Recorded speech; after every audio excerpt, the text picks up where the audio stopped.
जय हिंद बच्चों, स्वागत है आप सभी का ईवीएस क्लास में। बच्चों, आप सब कैसे हो? उम्मीद है आप सब अपने घरों में फिट एंड फाइन होंगे।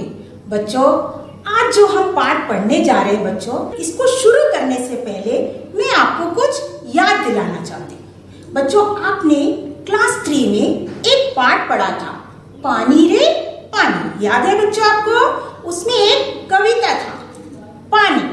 मैं आपको उसकी 4 पंक्तियां सुनाती हूँ। चलिए बच्चों, सुनते हैं। मुंह धोऊंगा पानी से, मुन्ना कहता नानी से। मुंह धोऊंगा पानी से, मुन्ना कहता नानी से।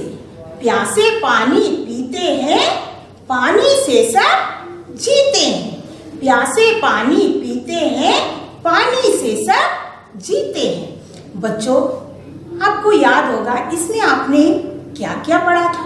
बच्चों, पानी जो है एक बहुत ही बहुमूल्य चीज है।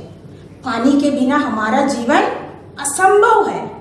तो बच्चों, आज हम जो पाठ पढ़ने जा रहे हैं वो भी पानी से ही संबंधित है। बच्चों, वैसे पानी के कई स्रोत हैं, लेकिन हम जो पानी पीते हैं उसका स्रोत जो है बहुत ही कम है।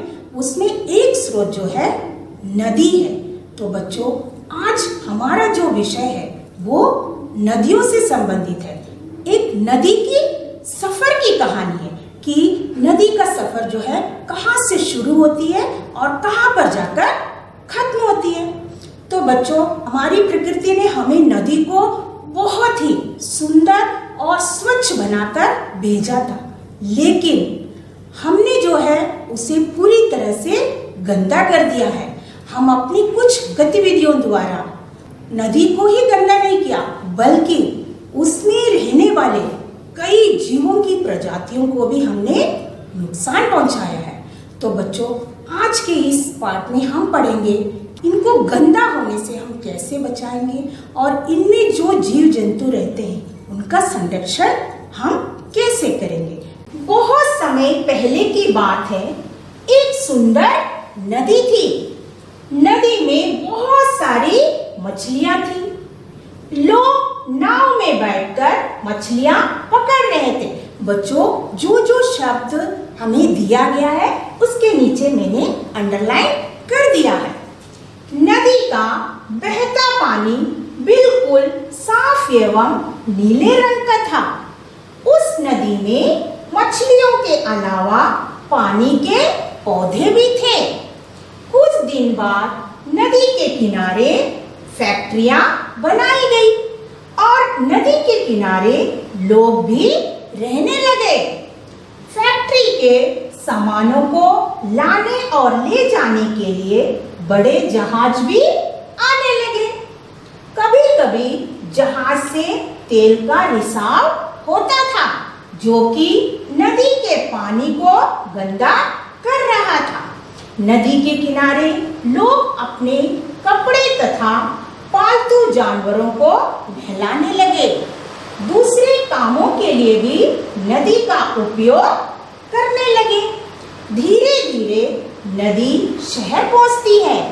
शहर में बहुत बड़ी बड़ी इमारतें हैं। फैक्ट्री तथा घर से निकलने वाला कचरा और गंदगी भी गिराने लगे। कहाँ पर गिराने लगे? नदी में गिराने लगे। और इन गंदगियों ने हमेशा के लिए नदी में बदलाव ला दिया। अब वह एक सुंदर नदी नहीं रह गई थी। तो बच्चों, आपने कहानी देखी बच्चों, आपको अच्छा लगा बच्चों? अगर आप इसमें कुछ भी बदलाव करना चाहते हैं, आप इसे बदलकर लिख सकते हैं। तो अभी बच्चों, हमें इस कविता का एक टाइटल देना है। तो मैंने क्या टाइटल दिया है?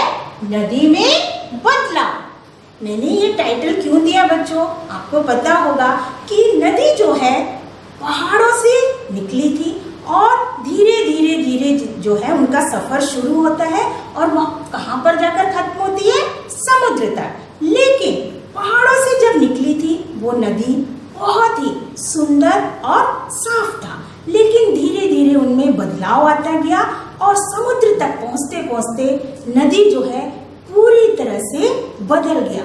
अब वो सुंदर और साफ और स्वच्छ नदी नहीं था। तो मैंने इसीलिए इस कहानी का टाइटल जो है नदी में बदलाव रखा है। बच्चों चलिए आगे देखते हैं क्या है। चलिए बच्चों पहला प्रश्न देखते हैं।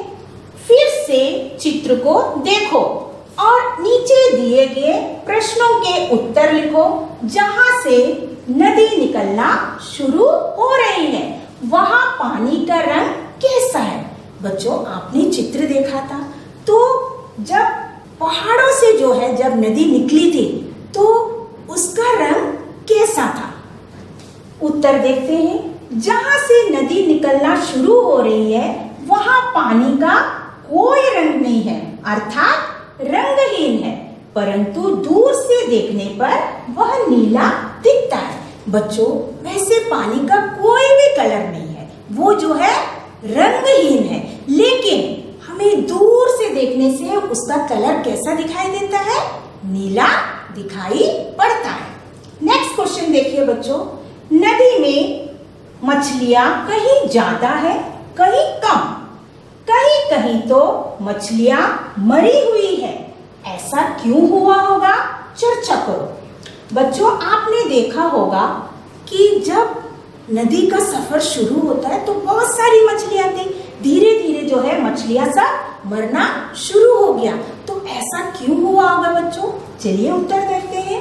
जहां पर बस्तियां नहीं है वहां नदी का पानी साफ है, जिसके कारण मछलियां भी ज्यादा है, परंतु जहां पर बस्तियां हैं वहां पर लोगों द्वारा फेंके गए कचड़ों के कारण नदी का पानी गंदा हो गया है। इसी कारण वहां या तो कम मछलियां हैं या मरी हुई मछलियां हैं। बच्चों गांव में पहुंचते पहुंचते नदी का पानी पूरी तरह से गंदा होना शुरू हो जाता है। इसका कारण कौन है बच्चों? हम स्वयं हैं। हम क्या करते हैं? नदी में जो है जानवरों को नहलाते हैं और वहां पर कपड़े धोते हैं, और जो भी कचरा हमारे घर में होता है वो सब हम ले जाकर नदी में फेंक देते हैं। तो इस तरह बच्चों जो है गांव पहुंचते पहुंचते जो है नदियां पूरी तरह से गंदी हो जाती है और वहां पर मछलियां भी जो है बहुत कम हो जाती है। चलिए बच्चों अगला प्रश्न देखते हैं। नेक्स्ट है बच्चों, गांव में पहुंचने से पहले नदी में क्या क्या दिखाई दे रहा है? बच्चों गांव में जब नदी पहुंचती है उससे पहले आपने नदी में क्या क्या देखा था? उत्तर देखिए बच्चों। गांव में पहुंचने से पहले नदी में बहुत सारी मछलियां दिखाई दे रही है। नेक्स्ट क्वेश्चन देखिए बच्चों। नदी के पानी का रंग कहां-कहां बदला? यह क्यों बदला? चर्चा करो। बच्चों आपने देखा पानी का रंग भी जो है धीरे धीरे बदलना शुरू हो गया था, तो इसके बारे में आपको चर्चा करना है कि पानी का रंग क्यों बदला। चलिए बच्चों उत्तर देखते हैं। नदी के पानी का रंग बस्तियों तथा फैक्ट्री के पास बदल गया है। बस्ती के पास लोगों के घरों से निकलने वाले कचड़े तथा फैक्ट्री से निकलने वाले कचड़े को नदी में गिराने के कारण नदी के पानी का रंग बदल गया है। बच्चों गांव में जो है लोगों ने अपने घरों के कचड़े फेंकने शुरू कर दिए और फैक्ट्री से जो भी कचड़े निकलते वे भी नदी में फेंकना शुरू कर दिया, और जो जहाज का तेल था वो भी नदी में गिरने लगा। इन सब के कारण क्या हो गया? नदी के पानी का रंग जो है बदल गया। वो सुंदर साफ स्वच्छ जल से क्या हो गया? उसका रंग काला कीचड़ वाला जैसा पानी का रंग हमें दिखाई देने लगा। अगला प्रश्न देखते हैं बच्चों। चित्र में दिखाई गई जगहों में से तुम किस जगह रहना पसंद करोगे? क्यों? बच्चों आपने चित्र देखा था, तो आपको जो है उन चित्रों में से आप नदी के कौन से हिस्से में रहना पसंद करोगे?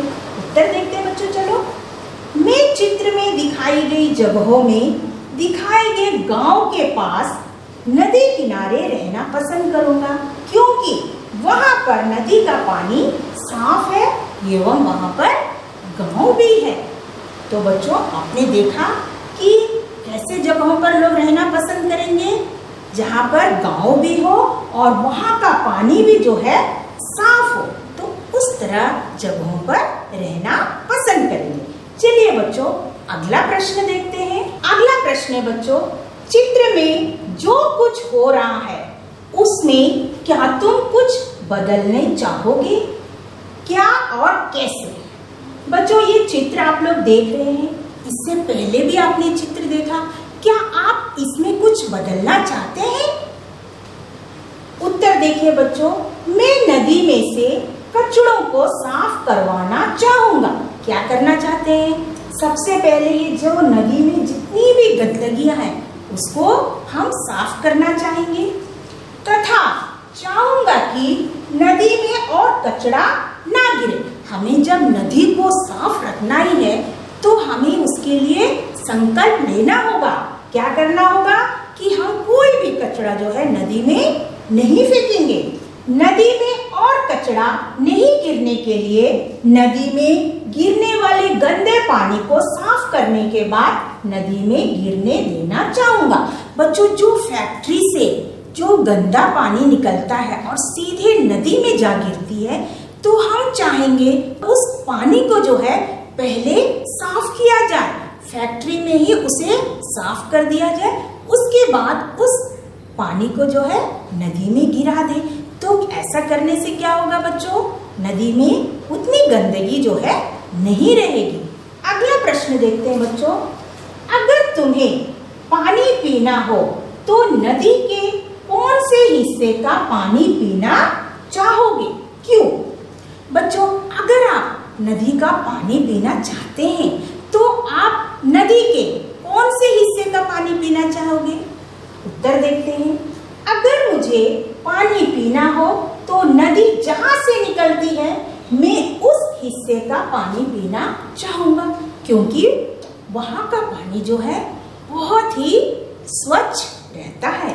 बच्चों अगला प्रश्न है, चित्र के आखिर में नदी समुद्र में मिल गई। क्या तुमने कभी समुद्र देखा है? कहाँ? फिल्म में या और कहीं?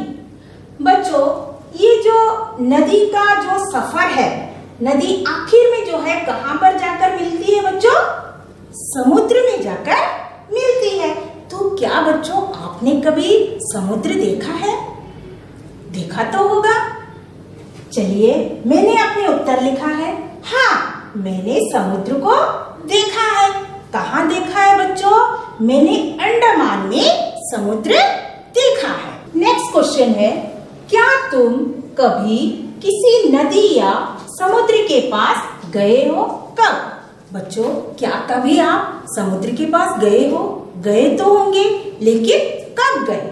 उत्तर देखिए बच्चों, मैं अपने माता पिता के साथ समुद्र के पास गया था। कब गया था? जब मैं तीसरी कक्षा में पढ़ता था।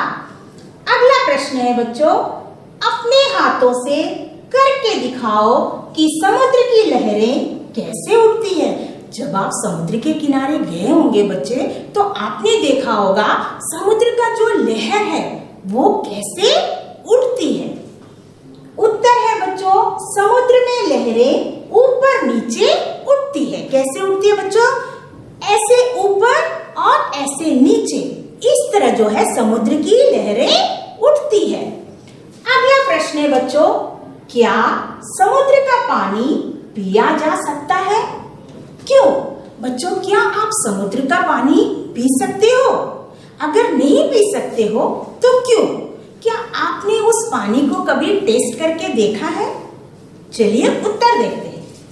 समुद्र का पानी नहीं पिया जा सकता है क्योंकि यह नमकीन होता है। बच्चों समुद्र का पानी जो है खारा होता है, यानी कि नमकीन होता है, हम इसे नहीं पी सकते हैं। नेक्स्ट क्वेश्चन है बच्चों, क्या पूरे साल में नदी, तालाब और झरनों के पानी में कुछ बदलाव होते हैं? किस तरह के बदलाव होते हैं? चर्चा करो। बच्चों साल भर में नदी, तालाब, झरना क्या सब एक ही तरह रहते हैं कि उनमें कुछ बदलाव भी होता है? उत्तर देखते हैं बच्चों।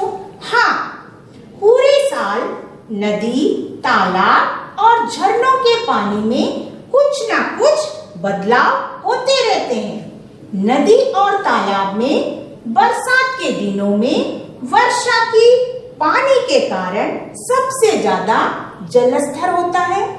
गर्मियों में यह न्यूनतम स्तर पर रहता है। बच्चों, जब पूरी बारिश हो जाती है तब क्या होता है? इसका जलस्तर बढ़ जाता है और जब गर्मी होती है तो वो जो है उसका जलस्तर कम हो जाता है। अगला प्रश्न देखते हैं बच्चों, हमने जो है शुरू में पानी के स्रोत के बारे में मैंने बताया था कि बहुत सारे पानी के स्रोत हैं, लेकिन पीने का पानी का स्रोत जो है बहुत कम है। तो चलिए बच्चों, इसी से संबंधित हम एक प्रश्न देखते हैं कि पानी के विभिन्न स्रोतों के नाम लिखिए। तो बच्चों, ये सभी जो है पानी के स्रोत है। आपको चित्र पहचानना है और उसके नाम लिखना है। बच्चों, ये पहला चित्र आप देख रहे हैं बच्चों, ये क्या है? ये जो है बारिश हो रही है। ये भी जो है एक पानी का स्रोत है, वर्षा का जल। तो इसको हम क्या लिखेंगे? वर्षा।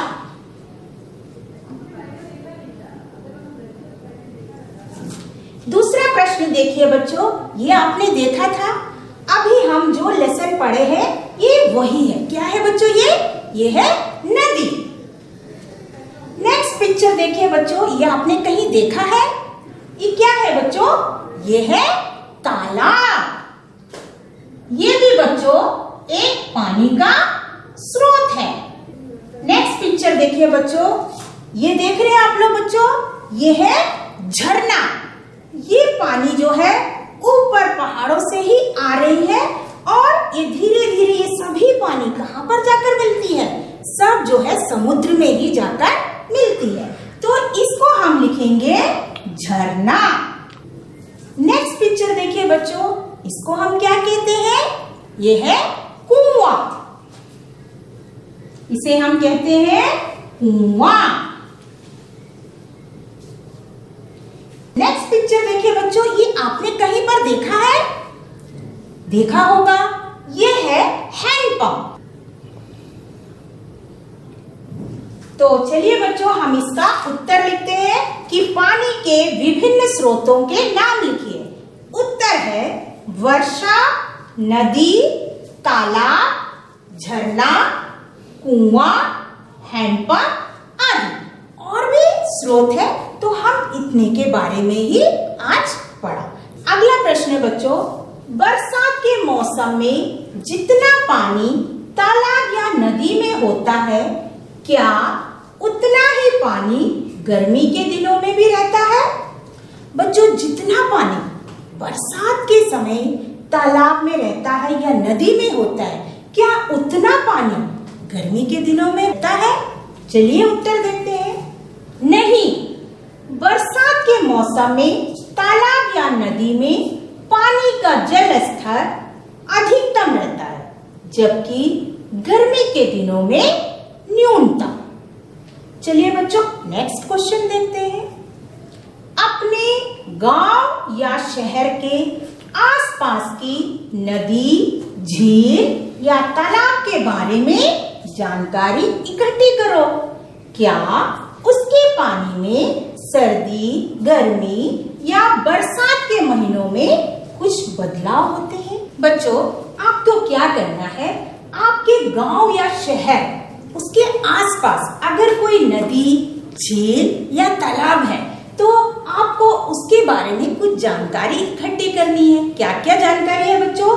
कि उसके पानी में सर्दी, गर्मी और बरसात के समय जो है क्या कुछ बदलाव होते हैं, आपको वो देखना है और उसको जो है यहाँ पर लिखना है। चलिए उत्तर देखते हैं। हाँ, उसके पानी का जल स्तर गर्मी में सबसे कम, बरसात में सबसे ज्यादा तथा सर्दी में मध्यम रहता है।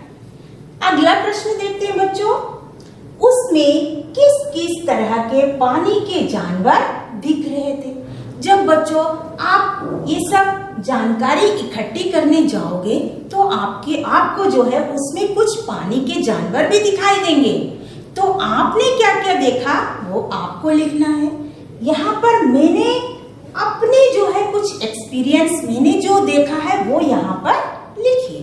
तो देखिए बच्चों उत्तर, उसमें मछली, मेंढक, झींगा, केकड़ा आदि जानवर दिख रहे थे।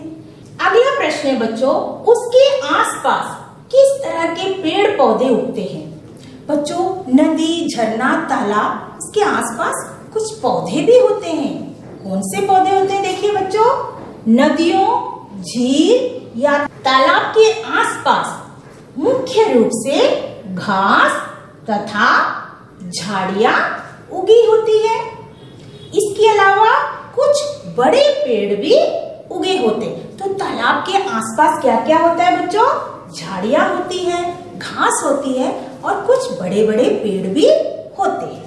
नेक्स्ट क्वेश्चन देखिए बच्चों, वहां कौन सी तरह के पक्षी आते हैं? जब पानी होती है बच्चों, नदी होगा, तालाब होगा, झरना होगा, तो वहां पर चिड़िया भी आती है। तो कौन कौन सी पक्षी आती है? वहां चील, कौवे, गोरैया, बगुले आदि आते हैं। इसके अलावा बतख भी आ सकता है बच्चों, क्योंकि बतख को भी पानी बहुत अच्छा लगता है। नेक्स्ट क्वेश्चन है बच्चों, क्या तुमने कभी बाढ़ के बारे में सुना या पढ़ा है? कहाँ? बच्चों आपने बाढ़ के बारे में कभी सुना है? पढ़ा होगा, सुना भी होगा। तो कहाँ पर? देखते हैं। हाँ, मैंने बाढ़ के बारे में सुना है। नेक्स्ट क्वेश्चन है बच्चों, जब बाढ़ आती है तब क्या होता है?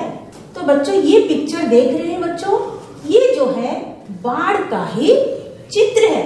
इसमें देखिए बच्चों, बाढ़ जब आती है तो जो है पानी, चारों तरफ पानी ही पानी हो जाता है और घर, गाड़ी, खेती सब कुछ डूब जाती है और पूरी तरह से उसे नष्ट कर देती है। तो चलिए बच्चों इसका उत्तर देखते हैं। जब बाढ़ आती है तो नदियों का पानी उसके तटबंधों से बाहर आकर खेतों, गांवों तथा शहरों में फैल जाता है। जब बाढ़ आती है बच्चों तो नदी का पानी जो है बहुत तेजी से गांव की ओर, शहर की ओर बढ़ती है और उसके बाद क्या हो जाता है बच्चों, वहां पर आने के बाद फसलें, घर आदि जो है डूब जाते हैं तथा काफी नुकसान हो जाता है। जब पानी गांव, शहर पहुंचती है पूरी तरह से सबको बर्बाद कर देती है। चलिए बच्चों हम अगला प्रश्न देखते हैं।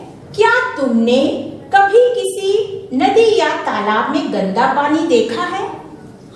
उत्तर है हाँ, नदियों तथा तालाबों का पानी प्रायः गंदा ही रहता है। बच्चों आपने देखा होगा नदी और तालाब का पानी जो है अक्सर गंदा ही रहता है। नेक्स्ट क्वेश्चन है, तुम कैसे जानोगे कि पानी गंदा है? अगर पानी देखने में साफ हो तो क्या यह जरूरी है कि वह पीने के लिए भी ठीक होगा? चर्चा करो। बच्चों पहला क्वेश्चन है कि आपको कैसे पता चलता है कि पानी गंदा है? अगर पानी देखने में साफ है तो क्या हम उसे पी सकते हैं? तो चलिए बच्चों उसका उत्तर देखते हैं। गंदा पानी देखने में गंदा तथा मटमैले रंग का होता है। बच्चों गंदा पानी देखने में ही वो जो है गंदा दिखता है और उसका रंग जो है थोड़ा सा जो है भूरा रंग, यानी कि मटमैले, मिट्टी का कलर का होता है तथा उससे गंदी बदबू आती रहती है। उसमें से जो है गंदी गंदी जो है बदबू भी आती है। यदि पानी देखने में साफ हो तो भी यह जरूरी नहीं है कि वह पीने के लिए ठीक होगा। वैसा पानी जो यदि साफ भी दिख रहा है तो भी उसमें कीटाणु हो सकते हैं, उसे पीना स्वास्थ्य के लिए हानिकारक हो सकता है। बच्चों हमें जो है पानी साफ तो दिखेगा लेकिन जरूरी नहीं है कि वो पानी साफ हो, उसमें जो है कीटाणु हो सकते हैं। तो इसके लिए जो है वो पानी पीना हमारे स्वास्थ्य के लिए हानिकारक है। बच्चों आज के पाठ में हमने पानी के बारे में बहुत सारी जानकारी इकट्ठी करी। आपने पानी के बारे में बहुत सारी चीजें जानी ना, जैसे कि पानी का सफर जो है पहाड़ों से शुरू होकर समुद्र में खत्म होती है, और इन पानी को, इन नदियों को, पानी को गंदा करने वाले कौन है बच्चों? हम स्वयं हैं। हम जो है इसमें घर के कचरे और जानवरों को नहलाना आदि बहुत सारे काम करते हैं, जिसके कारण जो है नदी का पानी जो है गंदा हो गया है। क्या यह सही है? नहीं, यह गलत है। हमारी यही कोशिश होना चाहिए कि हम नदी के पानी को गंदा ना करें और उस पानी को जो है आने वाली पीढ़ियों के लिए संजो कर रखें। बच्चों, तो पानी का जो है संरक्षण भी, पानी को साफ भी हमें ही रखना है। तो चलिए बच्चों, हम सब संकल्प लेते हैं कि हमें जो है पानी को बचाना है और इसे गंदा होने से रोकना है। ये सिर्फ मानव जाति के लिए ही नहीं, बल्कि उस पानी में रहने वाले सभी जीव जंतुओं की रक्षा का भी हम वचन दें।